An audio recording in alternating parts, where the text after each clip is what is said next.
வாழ்வில் வார்த்தை ஊழியங்கள் வழங்கும் இன்றைக்கான இறை வார்த்தை. நம் ஆண்டவர் இயேசு கிறிஸ்துவின் இணையற்ற நாமத்தில் வாழ்த்துக்கள். இந்த நாளிலும் கர்த்தர் உங்களை ஆசீர்வதிப்பாராக. ஆண்டவரே, யாரிடத்தில் போவோம்? நித்திய ஜீவ வசனங்கள் உம்மிடத்தில் உண்டே. யோவான் 6:68. ஆண்டவரின் வார்த்தைகளின் மகத்துவத்தை, வல்லமையை, அது நமக்கு மிகவும் அவசியமானது என்பதை எத்தனை பேர் உணர்ந்திருக்கிறோம்? அநேகர் மட்டுமல்ல, சில சீஷர்களும் இயேசுவை விட்டு பின்வாங்கின பொழுது தம்மோடு இருந்த சீஷர்களை பார்த்து, நீங்களும் போய்விட மனதாயிருக்கிறீர்களோ என இயேசு கேட்ட பொழுது பேதுரு சொன்ன பதில்தான் இந்த அற்புதமான வார்த்தைகள். 1706 ஆண்டு ஜெர்மனியிலிருந்து சுவிசேஷத்தை சுமந்து கொண்டு வந்தவர்தான் சீகன் பால்க். ஜெர்மானியம், டேனியம், கிரேக்கம், லத்தீன், எபிரேயம் இந்த மொழிகளையெல்லாம் அவர் கற்றிருந்தார். தரங்கம்பாடியில் வந்து இறங்கியவுடன் தமிழ் மொழியில் வேதத்தை கொடுக்க வேண்டும் என்ற ஆர்வத்தில் தமிழை சிரத்தையுடன் கற்கத் தொடங்கினார். கல்வியும் வேதமும் சில மேல் வகுப்பாரின் உடைமைகளாயிருப்பதை கண்டார். பாமர மக்களுக்கு எளிய நடையில் வேதத்தை கொடுக்க உழைத்தார்.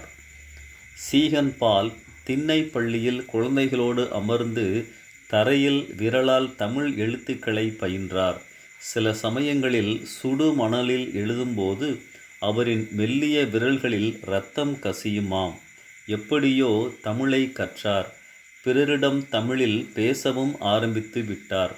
அப்போதுதான் அவருக்குள் ஒரு கவலை வந்தது. தன் திருமணத்தை முன்னிட்டு அவர் இங்கிலாந்து செல்ல வேண்டியதிருந்தது. அந்நாட்களில் இந்தியாவிலிருந்து இங்கிலாந்து சென்று வர பல மாதங்கள் ஆகும். அதற்குள் அவர் கற்றும் பேசியும் பழகியும் வைத்திருக்கும் தமிழை மறந்துவிடக்கூடாதே என்ற கவலைதான்.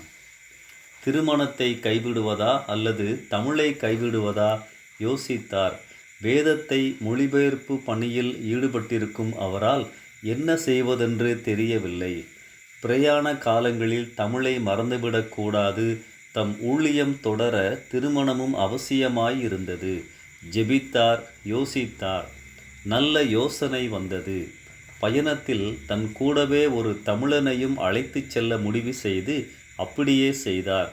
தன் திருமண வரவேற்பின் போது தமிழில் நன்றி கூறினார் என சொல்லப்படுகிறது.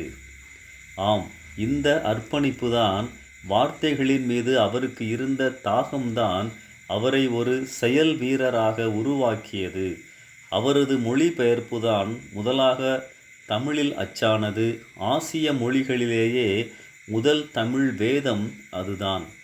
பழைய ஏற்பாட்டில் ரூத் புத்தகம் வரை மொழிபெயர்க்கும் போது தன்னுடைய 36ஆம் வயதில் 1719 ஆண்டு சீகன் பால் மரித்து விட்டார். அன்பானவர்களே, இன்று நாம் அழகாக, வசதியாக, தெளிவாக ஆண்டவரின் வார்த்தைகளை நம் தாய்மொழியில் வாசிப்பதற்கு முன்னோடியாக இருந்தது சீகன் பால்கின் அர்ப்பணிப்பே. ஆண்டவருக்காக நாம் செய்யும் எந்த ஒரு சிறு காரியமும் வீணாவதில்லை. கடவுளின் வார்த்தைகளுக்கு நம் வாழ்வில் முக்கியத்துவம் கொடுப்போம். யாரிடத்தில் போவோம்? நித்திய ஜீவ வசனங்கள் நம் இயேசுவிடம் உண்டே. இந்த சிந்தனையோடு இந்த நாளை ஆரம்பிப்போம். கர்த்தர் தம் வார்த்தைகளால் உங்களை பலப்படுத்துவாராக. ஆமென்.